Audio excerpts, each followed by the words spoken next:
Hello, everybody, and welcome along to a live match reaction immediately following Leeds United's goalless draw with Manchester United at Elland Road. We're live right now on YouTube and Facebook, so get your comments into the comment section. Obviously, get your thoughts on that game. I'm, of course, Ed McIntyre, and joining me is a very joyous Leeds United fan. It's Scotty Wilson. Scotty, how you doing, mate? What's a crack, Ellie boy? Yeah, not too bad. It's glorious weather where you are. It is. This is Newton Abbey in Northern Ireland, mate. I'm not in Lanzarote. I'm not in Spain. I'm in Northern Ireland, mate. Like, my head got sunburned. The weather's great. Yeah, it looks lovely. I mean, the sun's disappeared here in Leeds, but no, lovely down. You're on the Fosters. Why? Explain to the viewers why you're on the Fosters. Because I miss Elland Road, and it's the only lager they serve, so I stopped drinking my usual, like back in the pandemic. I even ordered myself some Foster's glasses. Missing so, like, Fosters, says no one ever. I'm going pure legit here. I'm pure drinking, like the amber of the gods down under. So, Scotty, of course, a 0-0 draw today at home to Manchester United. Wasn't a classic at all, but we'll take a point, won't we? Well, 100%. Like, before the match, I actually had said, my video's not up yet in Backyard TV, but I had said there's no way this match is ending in a draw. The truth of the matter is, after everything that's went on, after, Rodrigo being out, Rafinha being out, if someone had told you during the week, would you take a draw? You would say, no, I'm going to earn it in the pitch. But you'd be happy with a draw, and I'm happy with a point. We're now 9th in the league. Yeah. We're above one of the Super Six on points, not on goal difference. Yeah. Well, that's it. We're above them on points. We're not above them on goal difference. We're above them on points. So does that make us want to? Do we qualify for the Super League now? I mean, I think there's others in there like West Ham and Leicester who probably qualified before us, but oh yeah, 100%. But no, I mean, it's a fantastic point. I would have taken a point before the game, certainly. You mentioned there, no Rafinha, no Rodrigo. If you told me before the game you haven't got any of them, but would you take a point against second place Manchester United, who had just one loss in 20 games in all competitions? Very good side there. Yeah, I certainly would have taken a job. But I mean, the game didn't go how I thought it would. I thought it would be a very entertaining game like what we saw in December. Obviously, I wasn't hoping for another 6-2 defeat, but I thought there would be plenty of goals. But very lackluster, quite balanced though. And I mean, there was something there for both sides. I think the whole game in general was quite frustrating. I think it kind of, for both teams in general, it kind of got the midfield, and it didn't go anywhere after that. As I said to you beforehand, like when the scum brought Pogba on, I thought, oh crap. And then they brought Cavani on, and I thought, oh crap again. Yep. And they done nothing. We countered Pogba's substitution straight away. We go, right, we'll bring Koch on. And Koch was clearly told, handle Pogba. He done that. Bruno Fernandes was even laughing with Phillips in the first half because he couldn't get away from him. And even the commentary who might I had were absolutely rubbish on Sky. Jamie Carragher sounded hungover, didn't he? Jamie Carragher needs a boot in his whatever. I don't want to say too much because the last time I said, spoke my thoughts, I got a ban on Twitter, and I'm still banned on Twitter. Of another 3 days to go. But I just thought it was just a bit meh going forward. There was a moment in the first half I actually wanted to, if you could give a player a slap during a match, I just wanted to walk on the field and slap Paddy Bamford and Stuart Dallas and say, get your heads in this frigging game, would you? There was a point, Paddy Bamford almost looked like he couldn't be bothered pressing. You go, what are you doing? You have been trained for 3 years to press. And he just kind of threw his hands up, and I thought, what is going on here? Dallas is an absolute revelation. Like, let's not, what I'm about to say, like that's not sort of affect how I feel about Dallas. Dallas is a fantastic player. He's a great representative of Leeds, and he's a great representative of Northern Ireland in general. But I think today he just wasn't at it. There was a couple of times where he started to press, and then he backtracked, and that happened with a few players. It was like they started to press, but then they backtracked. And I was wondering, were they told something that whenever they done what that came naturally to them, the press? did they then stop and go, oh no, Bielsa told us to do something else? Yeah. I mean, it did seem like there were different tactics used today. I mean, we weren't as open as we usually are, were we? Straight from the off as well. It wasn't late one in the game. Bielsa was like, all right, let's try and hold on to the point. Throughout the entire game, it seemed like we were trying some different tactics, weren't we? Yeah, 100%. I think Bielsa was maybe even experimenting a wee bit because obviously at this point in the season, we're safe. We've no threat of going down. It's not even in the conversation. If anything, there's a possibility we could end up getting Europa League. We get a win against Spurs. We're only 3 points behind them then, I think. So there is still that outside chance of Europe. I don't think we're ready for it. But I think this is that time where Bielsa's going to start experimenting with things and trying different tactics. And a couple of big takeaways, to be honest, from today. Diego Llorente, untouchable. Superb. And we've went through quite a few centre-back pairings this season. And I hate to say it because he's our club captain and I love him. And he's done right best and he's stayed with us for years. He's been there from League One. But I'm sorry, Cooper does not come back into this side over Struijk and Llorente. Yeah, he doesn't. Struijk and Llorente have proven time and time again to be our best centre-back pairing. And the whole thing with Alioski a while ago, that needs to get put behind us. We need to offer him a contract that he deserves because today he proved, A, he loves the club and plays for the shirt, and B, that he's actually capable of playing at a Premier League level. So what? I don't get why we're not offering him what Galatasaray scum are offering him. Yeah, I would agree. I thought Alioski was quite good today, and I'd offer him a contract because he's a great squad player. Even if he doesn't start next season, he's great just to have because he can play left back, he can play left mid, right mid. He can play all over. So I'd certainly sign Alioski. But I think you're right about Cooper there. I wouldn't even say he's ahead of Koch in the pecking order because Koch came on today and did a great job. So, and of course, he spent 13 million on Koch. So why would Cooper cost barely anything to that? Bielsa likes that whole sort of a left-footed centre-back and a right-footed centre-back. So the truth is, whilst a lot of us are playing FIFA and Football Manager, and we're putting Koch and Llorente together, we're not going to see them together. And I think that under Bielsa, we will not see Koch and Llorente playing together unless someone gets injured. It's going to be Cooper and Llorente or Struijk and Llorente or Struijk and Koch or Cooper and Koch. It'll be one of those pairings. And if push comes to shove, I think you'd sooner see Calvin Phillips drop back. I mean, it's great to see you have so many options defensively, isn't it? So many good, solid options defensively because we haven't had that for years. No, even at the start of the season, people are complaining. Liverpool fans complaining they don't have any options, and we're going. We've just signed 2 guys who are injured. And now we're going. We've actually got a good defensive lineup. And you add in these guys that we're linked to. Like I'm hearing today that we've opened dialogue with some guy from Ajax, the left back from Tagliatelle or something. I don't know his name. My brother had actually posted it into our Northern Ireland Whites group chat, so I'm not 100% on the details of it. But we've got links, serious links to left backs. Romain Perraud being the main one. Which, from whenever you look back at things that Phil Head said, it's almost a done deal, or it's been a done deal. And Rodrigo de Paul might as well just come out and say he's already signed for us. Let's be honest, Rodrigo de Paul, on the same day that a leaked photo of our third kit for next season comes out, and says, "I would look good in lilac."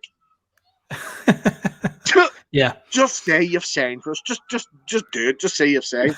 There's a lot of next season is going to be interesting, and I'm excited for it. I'm very excited for it. Yeah, I'm excited for it. I think we're all just now looking forward to next season because we're mathematically safe. Could we make a push for Europe? 8 points off fifth. So could we make a late push for Europe? 100%. Well, let's be honest. If Man City, if UEFA haven't kicked them out and whatever. If Man City win the Champions League, and if Man City win the league, right, well, they're straight away, so it falls back down again. So up to 5th gets in the Champions League. So 6th is Europa League. And if a team that's 6th finishes, wins the FA Cup or whatever, or the League Cup, if they finish in that Europa League spot, well then again, I think all we need to do is, if we get up to 8th, is it 8th, 7th or 8th, and we could potentially be in the Europa League. Yeah. Plus the potential of the points deduction as well, which I don't know if you want to talk about the Europa stupid league or not, but no, probably not on this match reaction. But I've been very, very astute with it, and I've been studying it, and I've been reading up about a lot of stuff. So yeah, a points deduction has to happen. 100%. Yes. And yeah, it's not an opinion. It actually has to happen historically. From what the FA have done, it actually has to happen. They have to give a points deduction. But anyway. Yeah, I agree. If you're going to give points deductions to other clubs, then you need to treat these big 6, the same. But no, of course, back onto today's game, the defence was excellent. Luke Ayling, I thought, was superb as well. Yeah. Melier as well, of course, part of the defence. I don't think Melier was. I don't think he was tested enough. Yeah, no, but he made a good save towards the end of the first half, though, with Rashford's free kick, and commanded his area well. So, and I thought it was just a superb defensive display. Calvin Phillips, Bruno Fernandes in his pocket. I thought it was fantastic. My man of the match, and I put out a poll on Twitter asking people for their man of the match, and Calvin Phillips is winning that poll by 58.1%. Oh, yeah. So, Calvin Phillips man of the match today. Him or Llorente all day long. I think Diego Llorente's definitely proved his point. He had a really bad start with us. With the whole getting injured and then coming back and then getting injured again, and he's come back and he's been absolutely fantastic this part of the season, and he's proved to be a quality defender, and he's shown us all why Bielsa's been looking at him for the last 2 years. Yeah, absolutely. Yeah, absolutely superb today. But no, going forward, it was very lackluster. I think the biggest talking point coming out of the game really was in the first half, the handball incident. Jack Harrison crossing the ball just behind Bamford. Luke Shaw catches it on his arm and clears it, but Helder Costa's running in behind him. So, what do you think that was handball or not? Right, I don't want to sound like I'm being bitter or anything, but if that happens to any other football club, that's a penalty. That's a penalty. If it happened at the other end today, See if we were playing West Brom and that and it was the exact same scenario, that's a penalty to us. The reason it's not a penalty is because it's the scum. Nobody gets penalties against the scum. Yeah. The scum get penalties. They don't give them away. And I'm sorry, anyone can say what they want, but the facts don't lie. People don't get penalties against the scum. Yeah. I don't like looking into things like that, but I agree. I think it was, if it was down the other end, then I think it would have been a penalty. But if it was against us, I would have been fuming. For me, I don't think you don't like seeing stuff like that given as a handball. So no penalty for me. See, from a logical standpoint, you look at that and go, well, it didn't hit his hand. It hit the upper part of his arm. But the way the rule states at the minute, and the fact that the way his arm was. Well, that was a penalty. Yeah, but it's like, what is the handball rule? Yeah, there's so many things at the minute. There's just no consistency. They've got these rules in place, and a lot of it's open to interpretation. And it's just this is like daddy daycare at the minute. But yeah, it's just a disgrace. It really is. Because again, as you said, as many fans have said, that if that situation had been the other way around, they're given a penalty, they'll look at VAR, and VAR will still go, that's a penalty. So you can't win, especially against the scum, whenever they're paying off the referees the way they have done for, generations. It's just how it is. Yeah. The officiating today was poor. Referee Craig Pawson, awful. Every time a Man United player went down and just screamed a little bit, they're getting a free kick. McTominay kicks the ball away like 2 or 3 times today, no card. Aaron Wan-Bissaka with a suplex on Helder Costa, pretending he's in WWE, no card there. It's like the officiating today was an absolute joke. It was. As you said, McTominay kicked that ball away 3 times, not a card. Bamford does it once, got a card.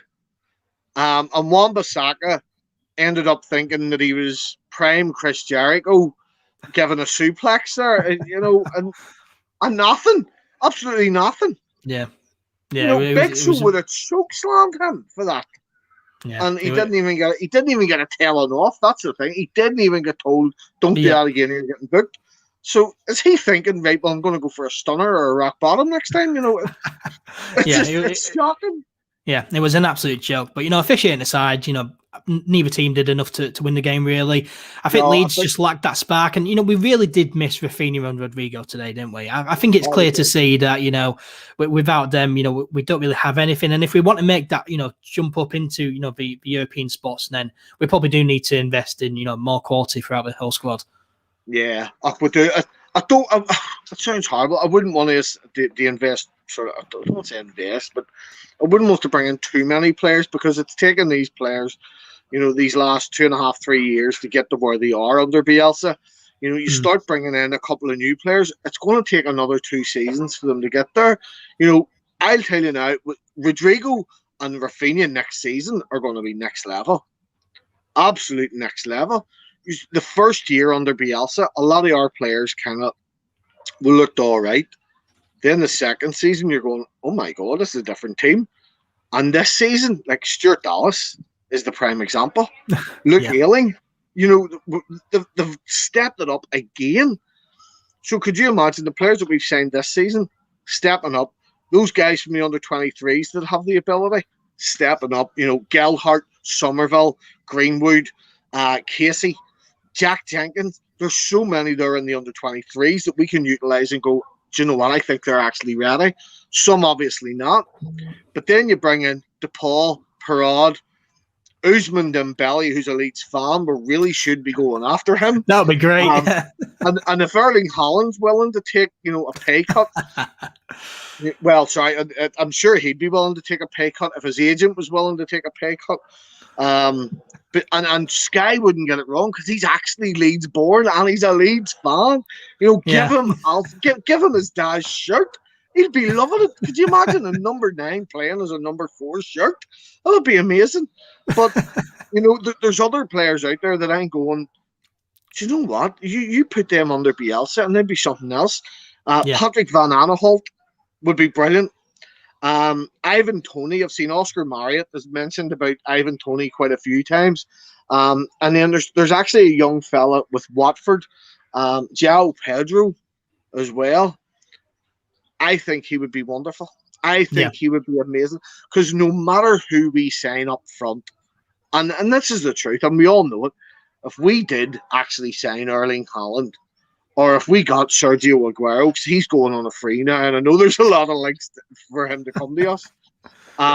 Which, let's be honest, I wouldn't be surprised. The guy's in his twilight years, and he might want to play under Bielsa. Yeah, Argentine link there. Well, I wouldn't be surprised if he came to us. But no matter who comes as a striker, they're going to be sitting on the bench under Bamford. That's very true. But the guy's sitting with 14 goals this season. He's the 3rd highest goal scorer in the league. Yeah. You can't just drop him. He's proved his worth. He's keeping Rodrigo out of that position, so showing how good he's been this season. Do you know who I think's keeping Rodrigo out? And even if Rodrigo gets Roberts has been playing fantastic, and I'm glad to see it. And do you know what? He's been with us that long, but forget he's only 21. Yeah, he has got a long career ahead of him. And these people, I see a lot of fans going, "I'll get rid of Roberts," and everyone's entitled to their opinions. Opinions are like arseholes. Everybody's got one. And some people are just a really big opinion. But Roberts has proved his worth time and time again. He just needs to find his shooting boots, doesn't he? He does. Do you know what? He couldn't buy a goal at the minute. He really couldn't. He's had, 3 goals disallowed? Yeah. And there's been nothing. They've been perfectly good goals. I watched that Reading and the Reading match, Reading and Swansea, earlier on, just before our match. And I thought, you know what? If those goals were in the Premier League, 2 of them would have been disallowed.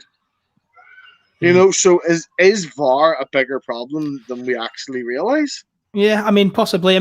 Mark Strangeways on YouTube says, how much did Manchester Reds pay the ref? Do they take lessons on how to fall over. Yes, a very good point there. You fell over. You fell over. But no, I mean, it's certainly going to be an interesting summer. I think everyone's just looking forward to next season now. If Bielsa stays, we sign a few, add some quality additions, and we're going to be right up there, that's for sure. But 100%. But no, nothing to take away from this season. Radzani was quoted. Was Radzani quoted in an interview saying that Bielsa's on the cusp of signing a 2-year deal? Well done. Yeah. No, there was something that I saw a few weeks ago saying he's on the cusp of signing a 2-year deal. So hopefully that does happen. But no, I mean, speaking of about this game this season, of course, this game 0-0, but that's 6 undefeated in a row. You look at Man City away, Liverpool at home, Man United at home.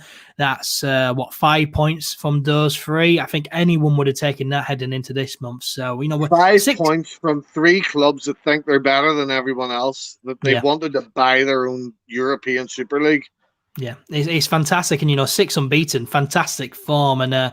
As you said, jump up to 9th in the table above Arsenal. It's just a fantastic first season we're having. Yeah, you couldn't rate it. You really couldn't rate it. I'm chuffed. I am, and I'm starting to feel like you're probably too young to remember how we were under Howard Wilkinson and stuff, but I'm sure you remember the O'Leary era. I know. Well, you remember even too young for that, were you? Yeah, probably too young. Yeah, I remember the Simon Grayson era. I can somewhat remember the Guy McAllister era. Your highlight is the Simon Grayson area, or a guy. Well, listen. See I'm starting to get feelings of the O'Leary era right now, and I can see in a couple of years' time that not only are we going to be in the Champions League, but I'm telling you now that in a couple of years' time, we will be challenging for that title.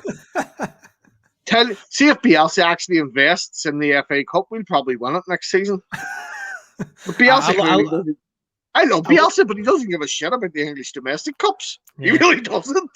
He says he does. He says he does, doesn't he? But yeah, it's true that he doesn't. But I love the optimism there. Listen, you have to. When you've been 16 years of not having a reason to be optimistic, you look at Leeds now, and the way you have to look at it today, Man United, the Scum, who are currently on like a 20-odd streak of being undefeated, they couldn't even score against us today.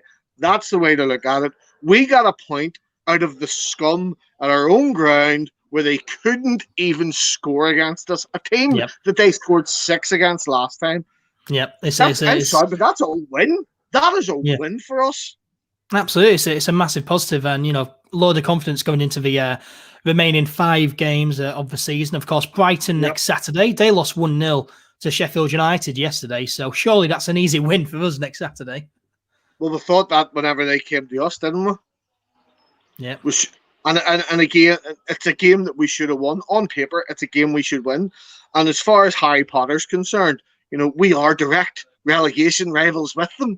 And I'm not telling you Ben White because, these are direct rivals. Aye, that's all right. You stay down the bottom of the table. We're heading to Europe, dickhead. But look, Brighton away, I would love to do them in about 3-0. I really would. Yeah. I'll throw that out there. I'm going to go, Rafinha should be back. We're going to stuff them about 3-0.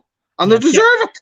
Yeah, get payback for that 4-0 loss a few years ago. Yes, 100%. And even payback for beating us on our own turf this season. And I'm a bit of a traditionalist because as far as I'm concerned, Newcastle were always one of the bigger clubs in the Premier League. And by beating Brighton next week, it'll go another step towards helping Newcastle stay up. So get Brighton down, keep Newcastle up. I'll be happy. Yeah, absolutely. So hoping for wins next week. So 5 games left of the season, 9th in the table, 47 points. How high are we finishing? How many points are we finishing on? We'll beat Spurs. In fact, I'll be honest. This is going to sound weird, but see, the only team I think is going to beat us is West Brom.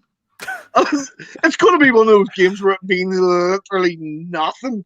It'll be the first game fans are back in the stadium, and it'll be the first game we've lost in a long time.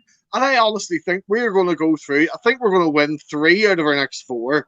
We'll draw 1, and I think we'll probably lose to West Brom. Yep. Just that'll be very Leeds. Yeah, exactly. We'll do an absolute Leeds. Fans back in the stadium, and we'll get beat. That's how it will go, Ed. Yeah, hopefully not. But yeah, you can certainly see that happening being a Leeds United fan. They'll still get us into Europe, though, so I'll take it. Yep. If we're getting to Europe, then yeah, definitely take it. But no, we'll wrap it up there, of course. 0-0 draw at home to Manchester United. That's 6 unbeaten now. Fantastic form. And hopefully we'll keep it up. You've downed your Fosters. Yeah, we'll wrap it up there. Scotty, where can people find you? Backyard TV. You can also get me on Twitter at Scotty Wilson 40. But if you tweet me in the next 4 days, I'll not be able to reply because I've got a ban for calling Matt Law a cunt. So, all the links are in the video description. So yeah, make sure to go and go follow Scott if you want. And when you're banned from Twitter, and people will be able to see. Exactly, I'll tweet back and stuff. I'm a very approachable person as long as you're not a Matt Law. Or Stan Collymore. I'm banned from Stan Collymore as well. He blocked me. Really? Yeah. Well, who's not blocked from Stan Collymore? Let's be honest. I'm not.